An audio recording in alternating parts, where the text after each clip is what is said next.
Hola, les doy la bienvenida.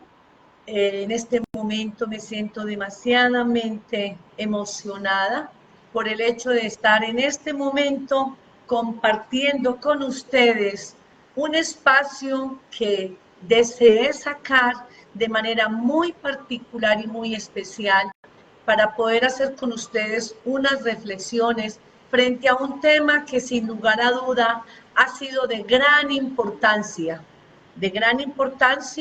porque en este momento el Centro de Atención Neuropsicológico, que es el centro del cual fundé con todo el amor del mundo, precisamente para poder llegar al mundo de las familias, al mundo de los colegios, al mundo de la sociedad, buscando con ello aportar un grano de arena en la transformación de nuestros niños, niñas y jóvenes en un constructo colectivo para lograr garantizar que esta sociedad en la cual formamos parte, ellos sean protagonistas de una historia y finalmente manejen un liderazgo no solamente desde la perspectiva personal, sino también desde la perspectiva social.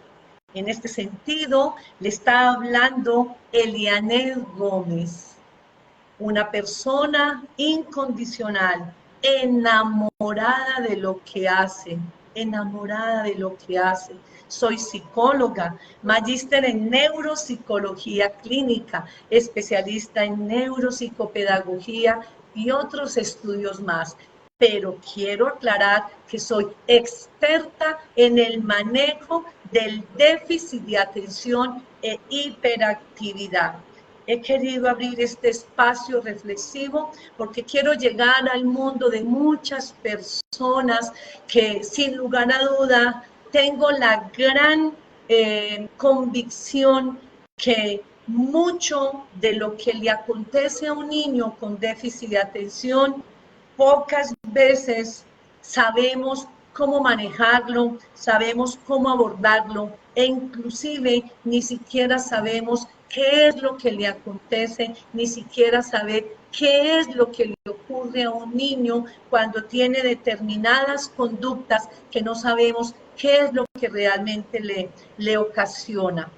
En clases anteriores, en videos anteriores, tuve una gran exposición donde hice una contextualización de manera muy amplia frente a lo que es el trastorno por déficit de atención.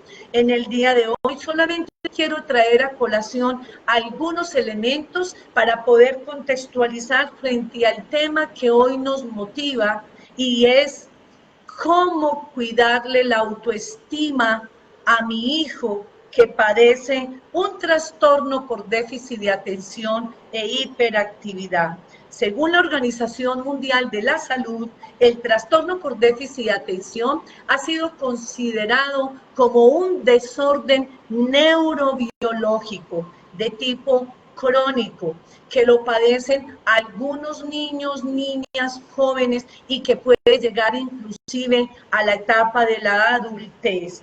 Algunos síntomas que los padecen son la inatención en algunos, la impulsividad y la hiperactividad.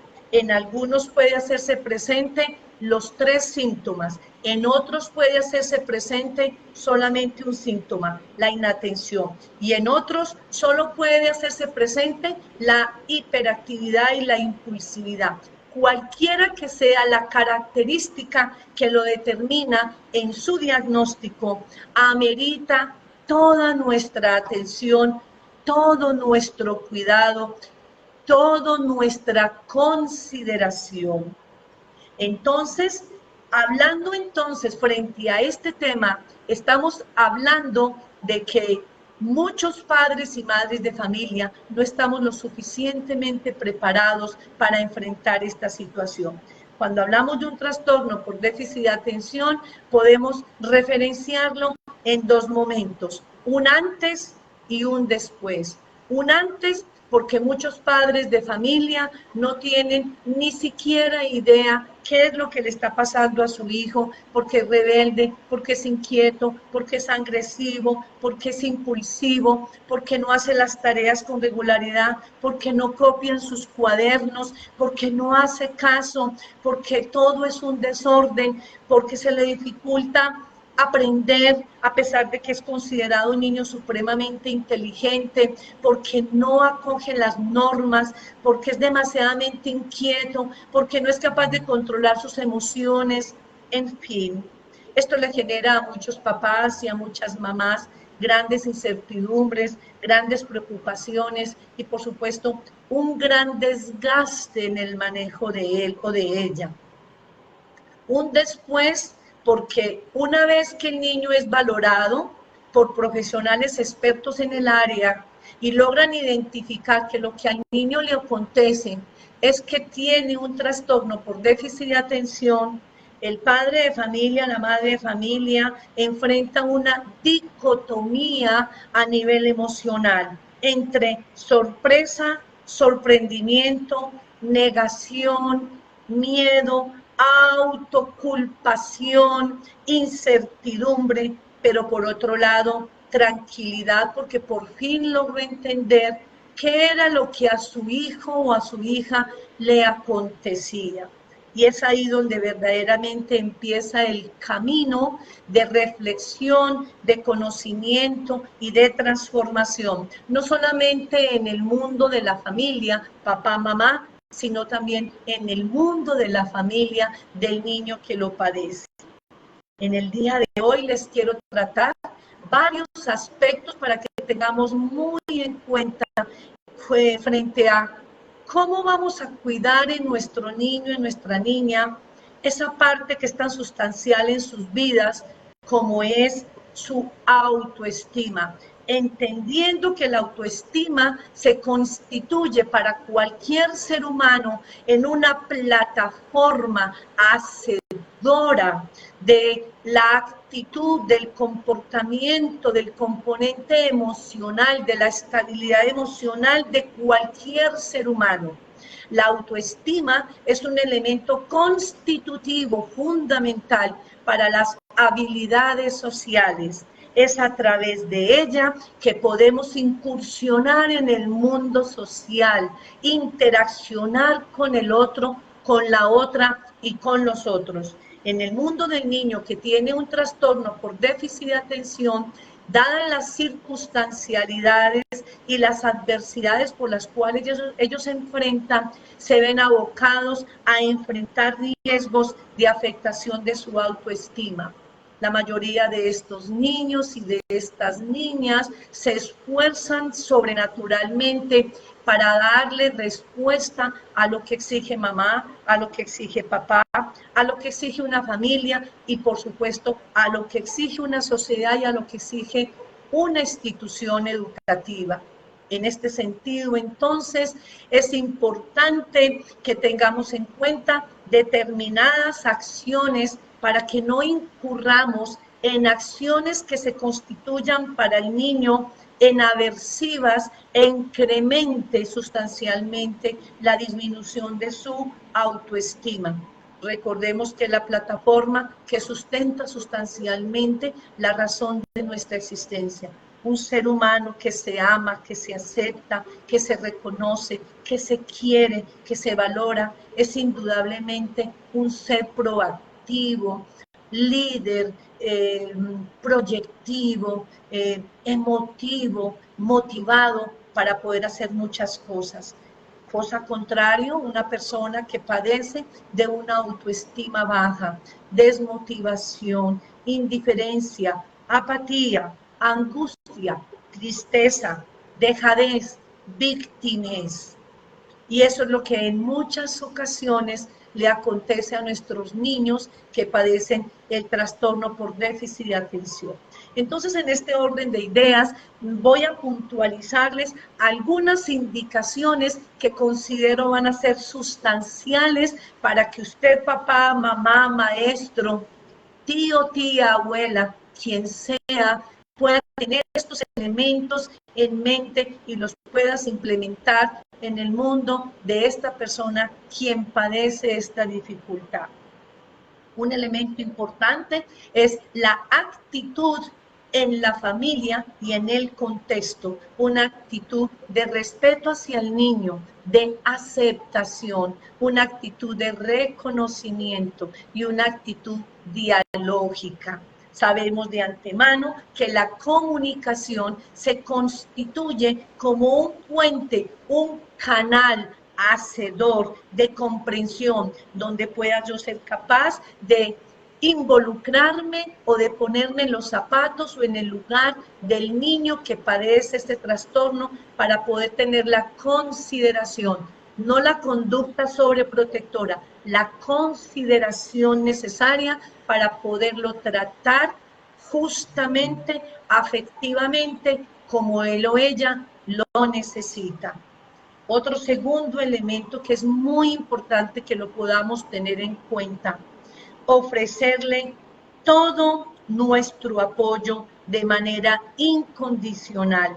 Haga lo que haga, diga lo que diga, compórtese como se comporte, nunca lo debemos castigar con el amor que por derecho propio él se hace acreedor a él.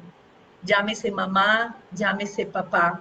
En ningún momento y en ninguna parte está escrito que porque me comporto mal o me comporto bien, me comporto mal o hago las cosas indebidamente, yo no tengo el derecho mínimo de ser amado por lo más preciado que es mi madre, que es mi padre.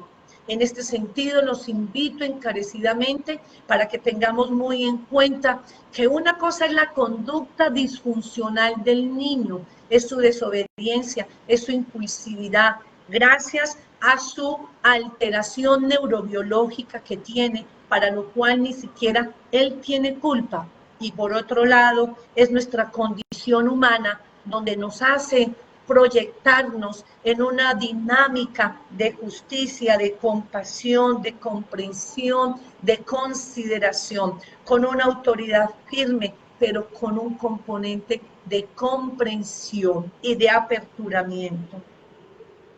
Nunca lo debemos amenazar con que no lo amamos porque no obedece o porque no se comporta de X o Y manera. La sugerencia que yo les hago es más bien, hágale entrever todo el amor que tú sientes hacia él y hágale entender que lo que no ama de él o de ella es la conducta inadecuada. Además, explíquele cuáles son las consecuencias si se sigue comportando de una manera inadecuada, como también cuáles son las consecuencias si su comportamiento empieza a derivarse de una manera muy positiva. Reforcemos entonces las conductas positivas. Es una quizás de las estrategias más positivas que funcionan en los niños que tienen trastorno por déficit de atención e hiperactividad. Procure entonces por elogiar cuanta conducta mínima que él presente para que él empiece a darse cuenta que sus esfuerzos son reconocidos por su familia y que ha valido la pena este gran sacrificio de transformación personal, comportamental, actitudinal y, por qué no decirlo también, emocional. Privilegiémoslos en algún momento con una recompensa, llamémoslo verbal, llamémoslo físico, abracémoslo, expresémosle lo orgullosos que nos sentimos de tenerlo, de ser nuestro hijo, de ser nuestra hija, de existir, de formar parte de nuestras vidas. Utilicemos recompensas conductuales y en alguna ocasión también podemos utilizar recompensas materiales. No siempre, pero sí eventualmente el símbolo físico para ellos termina siendo algo muy representativo. Otro cuarto aspecto que es importante que tengamos en cuenta, Evitemos a toda costa compararlo con el grupo de pares, con sus hermanos, con sus amigos, con sus compañeros, con sus familiares. Esta comparación es una clara evidencia de humillación, el cual hace sentir al niño que siempre lo que él hace, por mucho esfuerzo que haga, siempre termina haciéndolo mal. Evitemos entonces a toda costa la comparación y démosle la oportunidad para que cuando le vayamos, como quinto aspecto, a corregir, hagámoslo en privado, de forma que los fracasos que él ha venido presentando no se hagan públicos, porque esto le causaría un incremento de la humillación y la cual derivaría de burlas, de chantajes, de bullying y de poca credibilidad hacia el niño, menoscabando sustancialmente su autoestima. Respetemos como sexto elemento la privacidad del niño. Evitemos a toda costa hablar de sus problemas con otras personas donde el niño presencie ese diálogo, donde él no tiene participación activa, donde la escucha es pasiva y lo único que permitimos es que él siga retroalimentando que es una persona fracasada y que está muy distante a poder ser un niño competitivo, un niño querido, un niño valorado, un niño preciado, un niño aceptado y un niño exitoso. Evitemos a toda costa ridiculizarlo delante de los demás. Enseñémosle también como sexto elemento a que acepte también sus sentimientos negativos y ayudémosle para que él exprese sus sentimientos y sus emociones. De esta manera, al ser escuchado, al ser analizadas sus situaciones de su vida cotidiana con las consecuencias que trae con ello, sus dificultades, muy probablemente él va a poder tomar conciencia frente a lo que le está aconteciendo y dentro de esa oportunidad de reflexividad, él tendrá entonces que hacer un alto en el camino y considerar que como se está comportando no le está generando ningún bienestar. Recordemos que nuestros niños dentro de su etapa evolutiva desarrollan la conciencia crítica, entre los cuales es fundamental la manera cómo le hablemos, cómo lo estimulemos, cómo lo formemos, cómo le hablemos y cómo le direccionemos cada acción y cada actitud.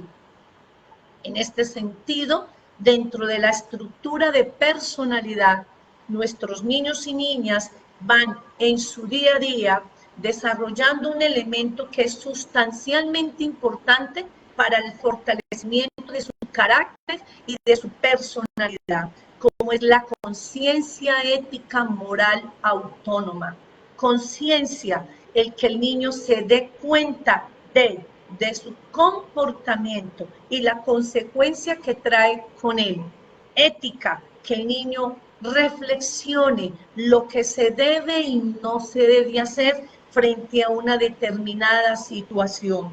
Moral, lo bueno y lo malo de una determinada conducta. Heterónoma, mi acción está regida por la presencia de una autoridad que para mí simboliza respeto, admiración e imitación.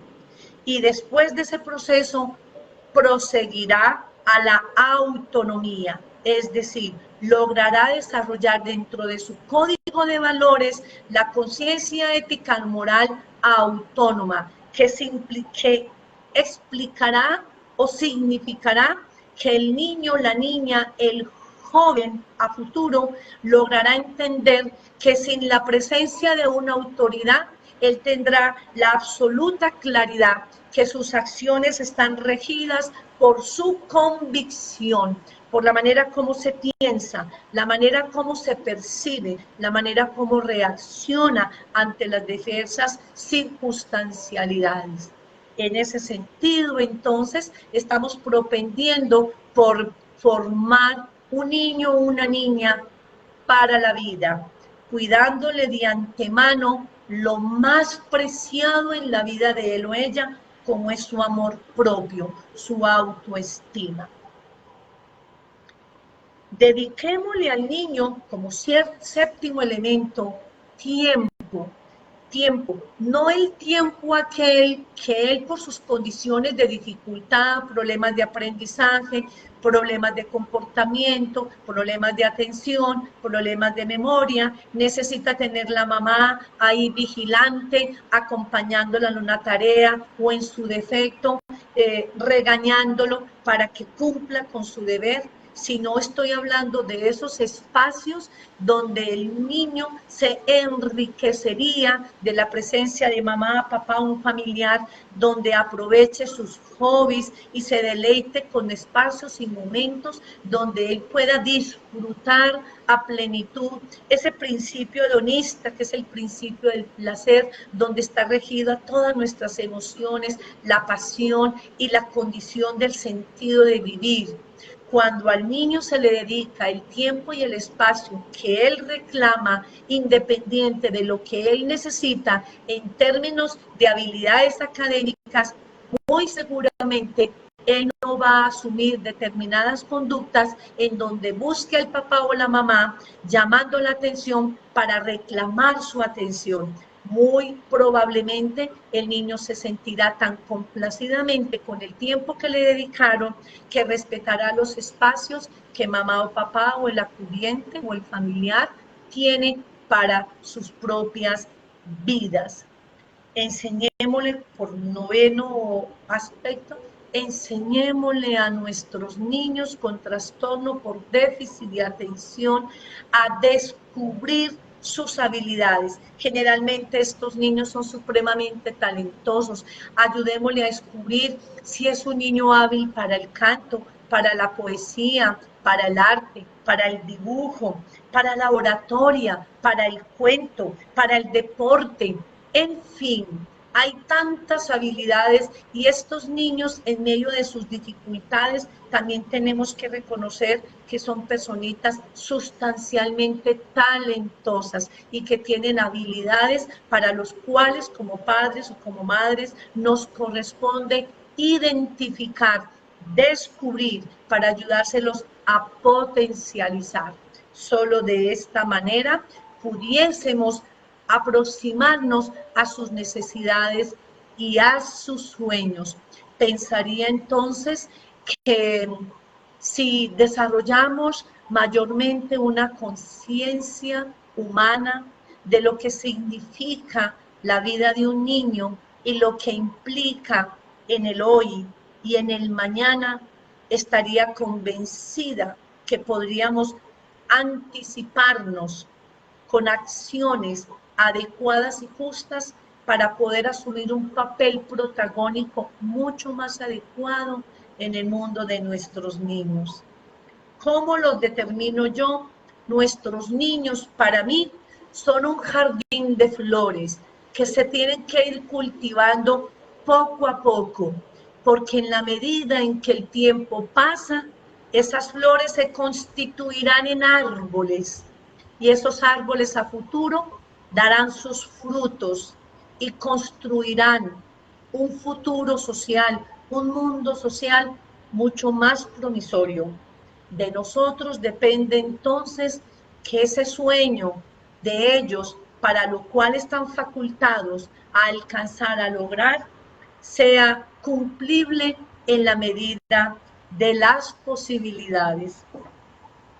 Quiero compartirles a ustedes, en medio de todas las experiencias que hemos venido teniendo acá en nuestro centro Ser Crecer, un centro de rehabilitación a nivel de neuropsicología, donde no solamente ofrecemos rehabilitación a nivel de neuropsicología, sino que también ofrecemos servicios a nivel de psicología clínica, fonoaudiología y terapia ocupacional. Un equipo interdisciplinario que tenemos acá con miras a prestar un excelente servicio a todos estos niños, a todas estas familias que de una u otra manera están requiriendo de nuestro apoyo, de nuestra asesoría, de nuestro cariño, de nuestra comprensión y de nuestra compasión. Quiero compartirles con ustedes una experiencia precisamente que viví hoy, en el día de hoy, en mi consultorio aquí en el centro. Un niño me llega de 9 años a las 9 de la mañana, usualmente es un niño diagnosticado con trastorno por déficit de atención, un niño que además del trastorno por déficit de atención, también tiene un trastorno oposicionista desafiante, además tiene un trastorno depresivo y además tiene un trastorno de aprendizaje secundario. Como pueden ver, es un niño que tiene múltiples dificultades, para lo cual es requisitivo una intervención de tipo interdisciplinaria y obviamente una actitud de mucho aperturamiento por parte de los padres de familia y una gran colaboración en la familia y también en el colegio. ¡Cuán sorpresa! Un caso supremamente difícil, expulsado de 4 colegios, entre los cuales se está estrenando el 5º colegio y ya habían pensado en suspenderle también porque sus conductas han sido ampliamente disruptivas.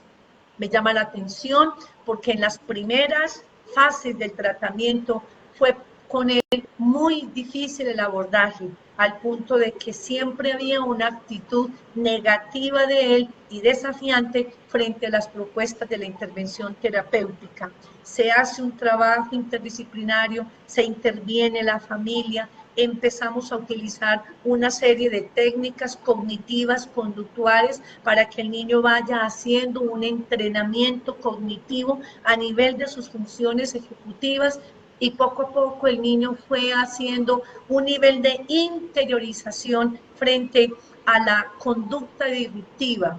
Cuán sorpresa hoy que me llega con su carpeta bajo la axila y con una hojita en sus 2 manos, con un rostro expresivo. Cuando yo lo saludé y entré a mi consultorio, me dice: doctora, doctora, quiero leérselos porque lo escribí textualmente y la verdad fue que eso a mí me emocionó. Doctora, doctora, me siento una alegría hoy en mi corazón, y llevaba la hojita en la mano con las 2 manos. Siento una alegría en mi corazón. Y yo le dije: qué alegría oír esa expresión y me encanta el rostro con el que hoy vienes a tu terapia. Y le pregunté: ¿y por qué tanta alegría? Y me muestra una técnica que aquí en Ser Crecer utilizamos, que es la técnica de Don Semáforo, donde enfatizamos el color rojo como la conducta de pensar, porque el niño tiene que hacer un alto frente a la conducta que todavía no ha venido controlando. El color amarillo, cuando el niño empieza a entender que la conducta tiene unas consecuencias y que por supuesto esas consecuencias le generan no solamente a él frustración, sino también desasosiego y obviamente conductas negativas o situaciones adversas a lo que él quería. Y el color verde, cuando el niño logra controlar de manera consciente su comportamiento. Y dice estas palabras: siento una alegría hoy en mi corazón porque por primera vez logré tener en mi semáforo muchos verdes, lo que significa es que por fin, doctora, estoy mejorando. Esto nunca yo me lo creí, porque mis papis siempre me han dicho que yo soy un fracaso, que soy un bueno para nada, que no sirvo y que difícil el momento en que vine al mundo, e inclusive al punto de llegar a considerar mi mamá que fue un fracaso haberme traído al mundo.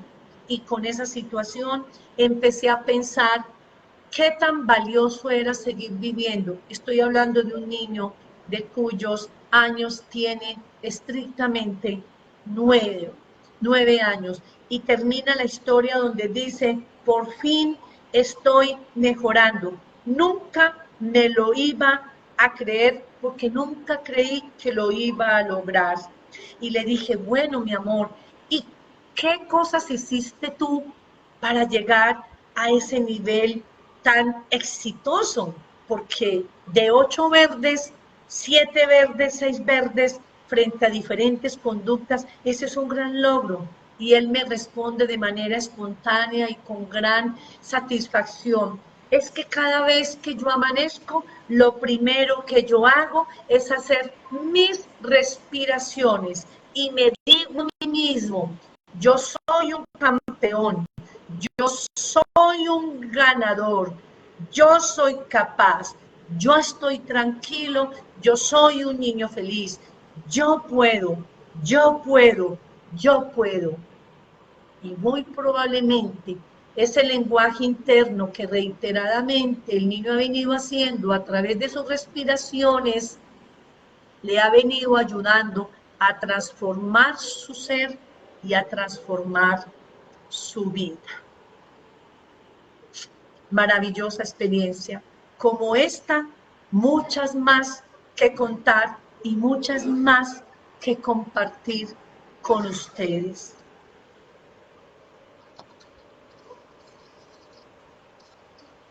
No sé si haya en este momento alguna pregunta que quieran hacer para podérselas responder de una manera muy particular. Vamos a abrir unas sesiones de preguntas para ya luego poderme despedir de ustedes.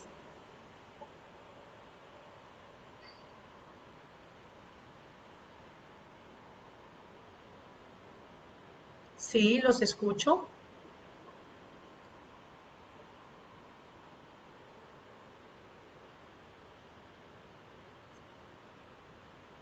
Aquí me preguntan, ¿qué ocurre? ¿Cómo evitar la dependencia del metilfenidato? ¿Qué consecuencias trae el uso de este medicamento a largo plazo? La verdad es que el metilfenidato es el nombre que se le asigna a la ritalina. La ritalina es uno de los medicamentos que corresponde al grupo de las anfetaminas.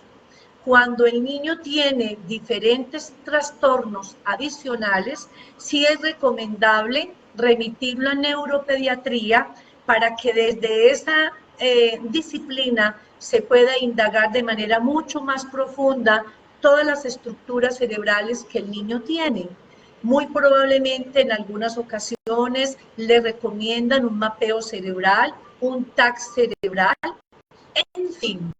La ritalina ha sido considerado para muchos neuropediatras en una opción alternativa que regula todo su sistema nervioso central.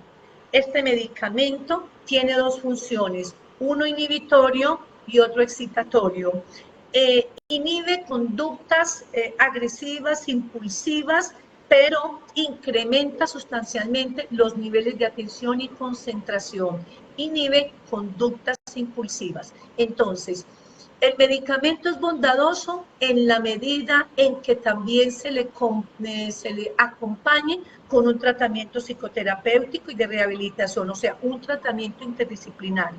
En la medida en que el niño se privilegie de tener estos tratamientos, menos va a requerir del medicamento. Entonces le respondo a quien lo preguntó, ¿cómo evitar la dependencia del metilfenidato?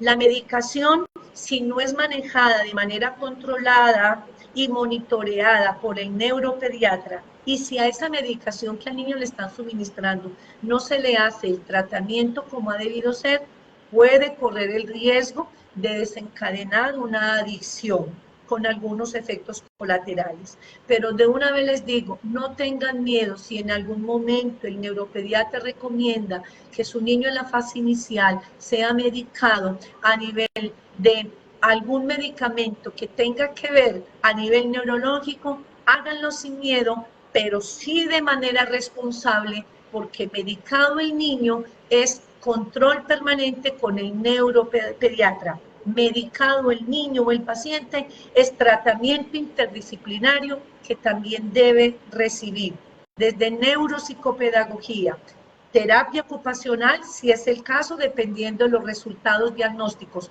fonoaudiología cuando hay un problema de aprendizaje y, por supuesto, rehabilitación neuropsicológica para trabajarle todas las áreas neurocognitivas como los niveles de atención, los niveles de memoria, los niveles de lenguaje, las praxias que tienen que ver con todo el componente psicomotor y las funciones ejecutivas que tienen que ver con el lóbulo prefrontal.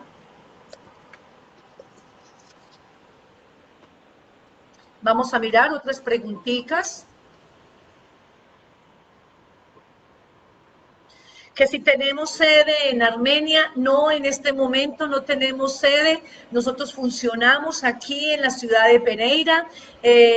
Pronto vamos a llevar a cabo, precisamente aprovecho esta cuñita, el 5 de octubre vamos a llevar a cabo en la ciudad de Medellín el seminario alusivo al entrenamiento neuropsicopedagógico para el manejo del déficit de atención e hiperactividad.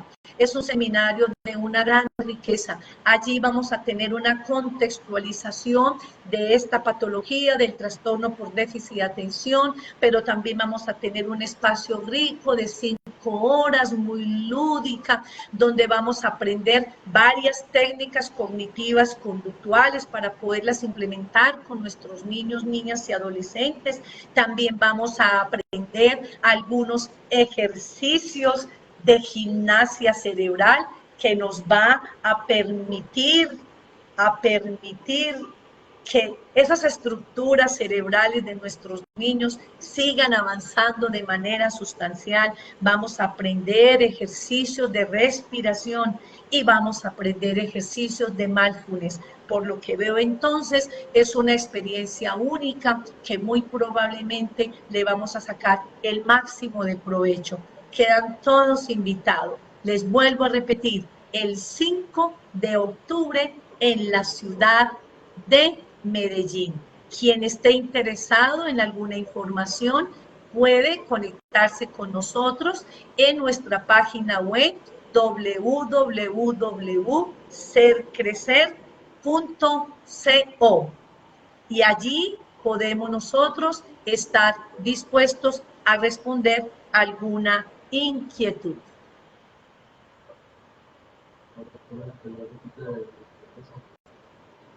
Preguntan acá qué estrategias deben implementar los profesores para el manejo adecuado de los niños que tienen trastorno por déficit de atención. Muchas estrategias, creo que todas las que les he mencionado en el día de hoy a ustedes también podría aplicar en el universo académico, pero si bien es cierto, la técnica de economía de fichas, la técnica del semáforo, donde le trabajamos a los niños la conciencia del rojo, el amarillo y el verde, lo que simboliza para ellos cada uno de esos colores con las subyacentes conductas, más las reflexiones, puede ser una buena manera. Trabajar con nuestros niños periodos cortos entre una actividad y otra en la misma hora de clase, en donde le practiquemos o nos enseñemos ejercicios de respiración diafragmática, el entrenamiento de mindfulness, que es una terapia de tercera generación. Está considerada científicamente que cuando se practica de manera reiterada en las aulas de clase, tiene sus bondades y los niños tienen sus transformaciones. Mucha actividad lúdica. Recordemos que los niños que tienen este tipo de dificultad, sus niveles de atención son cortos y sus niveles de concentración. Por lo tanto, una jornada de 60 minutos por clase, ellos no lo tolerarán. Entonces, la recomendación es que en el intermedio de los 60 o 50 minutos hagan unos pequeños recesos entre 3 4 minutos para que hagan actividades lúdicas y dentro de ello entrenamiento de respiración y de mindfulness. ¿Cómo manejar la agresividad en el aula de clase? Hay unas técnicas cognitivas conductuales, vuelvo y reitero, la técnica del semáforo es una técnica bondadosa porque dentro de ella se puede consensuar con el niño determinadas conductas inadecuadas para los cuales se va haciendo un proceso de monitorización. Es el mismo el niño el que se autoevalúa de acuerdo a las conductas que se están esperando que en él se modifiquen. Hay que trabajar demasiada lúdica. Para los que me están escuchando, el deporte es fundamental para nuestros niños. Aprovechémosle al máximo su potencial. Una última pregunta para poderme ya despedir.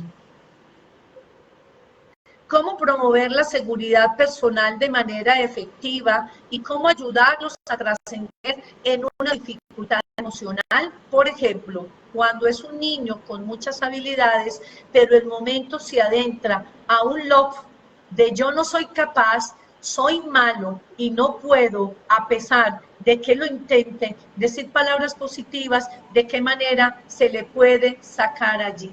Este es un típico caso de un niño que probablemente es supremamente talentoso, pero muy probablemente con una autoestima afectada. Recomendaría todas las indicaciones que en la clase de hoy les sugerí y les presenté. Mucho amor, mucha paciencia, demasiado reconocimiento, refuerzos positivos permanentes, dejándole entrever al niño que es capaz, que puede involucrarnos más en el mundo de él. Reorientar la autoridad con una voz firme, solicitando que le mire a los ojos. Enrutemos la mirada con las manos y démosle las gracias cuando él logra dirigir la mirada hacia la nuestra. Y como otra opción, trate a su hijo como quieres que a ti, él o ella te trate. ¿Qué hacer cuando una conducta indeseada se ha trabajado con diferentes estrategias y ninguna funciona?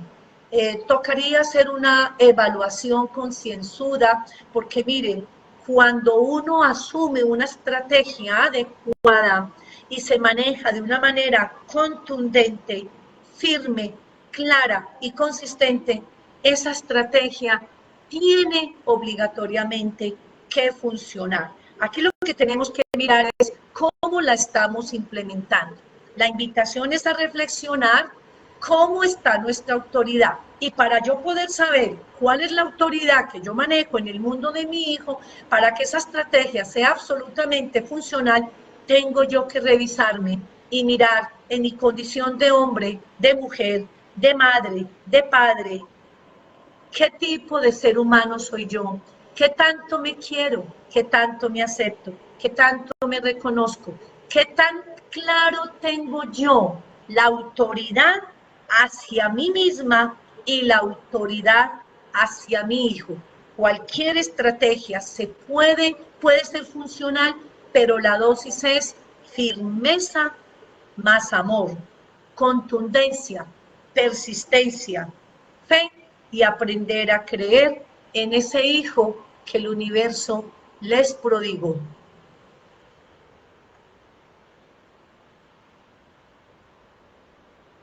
Y el seminario de TDAH en Pereira se va a volver a hacer. Pues en este momento no sabría decirles porque aproximadamente hace unos 20 días se llevó con éxito a cabo en la ciudad de Pereira el seminario de déficit de atención, al igual que en otras ciudades del país como Bogotá, como Cali, Palmira, demás. Ya nuestra gira está, si Dios quiere, en la ciudad de Medellín.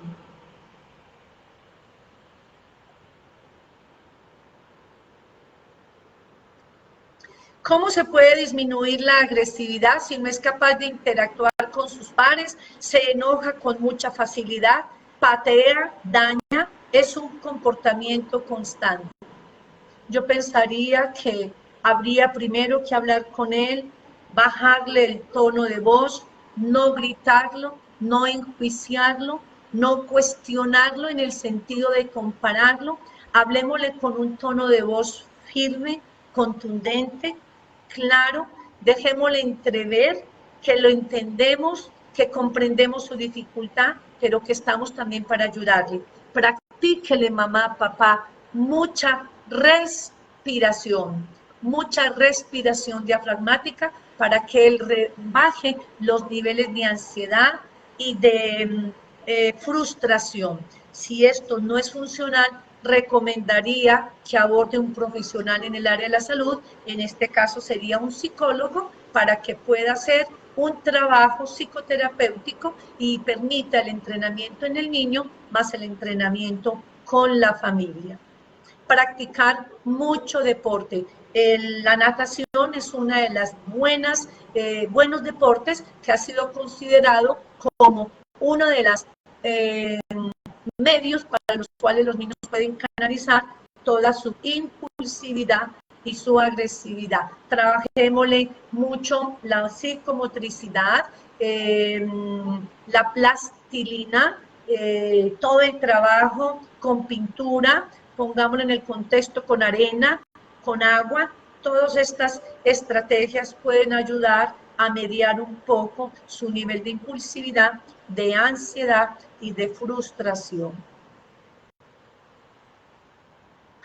¿Debería el niño saber o explicarle que tiene un déficit de atención? Por supuesto, el niño hay que hablarle con la verdad, pero utilizando un lenguaje supremamente sencillo para que él pueda lograr entender qué es lo que a él le acontece.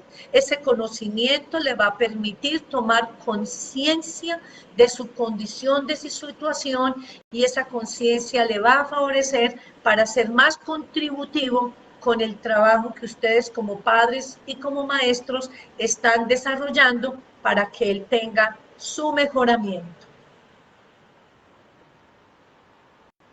Aquí pues me agradecen, gracias por su tiempo, sus orientaciones. Bueno, estoy para servirles.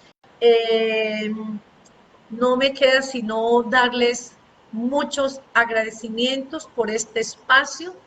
Derramo en todos ustedes bendiciones y que el universo impregne en ustedes fe, confianza, fuerza, amor, vitalidad y ante todo, amemos, amemos, amemos a nuestros niños hermosos que son el futuro de esta gran Colombia y de esta gran sociedad. Bendecida noche para todos. Nos vemos.